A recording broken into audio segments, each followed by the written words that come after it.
여권발 인적 쇄신 논의가 당내 혁신 요구로 이어지며 거센 압박을 받는 민주당 이재명 대표가 이른바 삼총리 연대설의 한 축인 김부겸 전 총리를 만났습니다. 내일 정식 회동을 앞두고 김대중 전 대통령 관련 행사에 함께 참석한 건데 이낙연 전 대표를 견제한 것이라는 분석이 많습니다. 김대겸 기자입니다. 이재명 대표와 김부겸 전 총리가 만난 곳은 야권에선 통합의 상징처럼 여겨지는 김대중 전 대통령 관련 행사였습니다. 김 전 총리는 최근 신당 창당을 선언한 이낙연 전 대표와 당내 비주류 측의 통합비대위 요구를 염두에 둔 듯 이 대표에게 큰 폭의 행보를 당부했습니다. 얼마나 어렵게 만들어진 이 정치적 큰 흐름입니까? 그 민주당을 중심으로 한 그동안의 이런 역사를 그걸 더 큰 물줄기를 만들어 주셨으면 좋겠다. 이 대표는 민주주의와 민생 경제를 살리기 위해 모두가 힘을 합칠 수 있도록 노력하겠다며 통합에 방점을 찍었습니다. 지금 상황에서 가장 중요한 것은 민주주의와 민생 경제의 퇴행을 막는 것입니다. 백지장도 맞들어야 되는 상황이어서 모두가 함께 힘을 합칠 수 있도록. 내일 정식 회동을 앞두고 굳이 사전 환담을 공개한 건 앞서 이낙연 전 대표가 언급한 삼총리 연대설을 염두에 둔 행보란 분석이 우세합니다.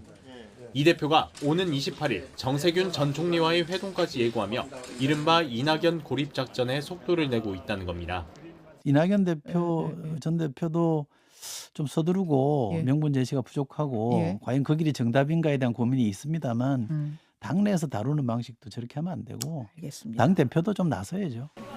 애초 명락회동 상사 가능성도 거론됐지만 이낙연 전 대표는 일정상 이유로 같은 시각 시사회에 참석하지 않았습니다.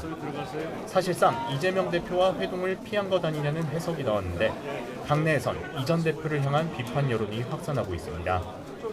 초선들이 주도한 신당 반대 연서명에는 현역 의원 110여 명이 동참했고 원외 예비주자들도 분열은 필패라며 이 전 대표 규탄에 가세했습니다.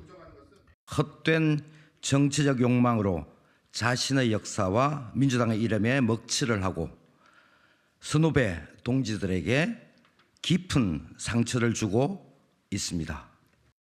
하지만 비주류 의원 모임인 원칙과 상식은 민주당 의원들이 하나가 돼 이 전 대표 짓누르기에 여념이 없다며 신당을 막기 위한 통합비대위로의 전환을 거듭 촉구했습니다.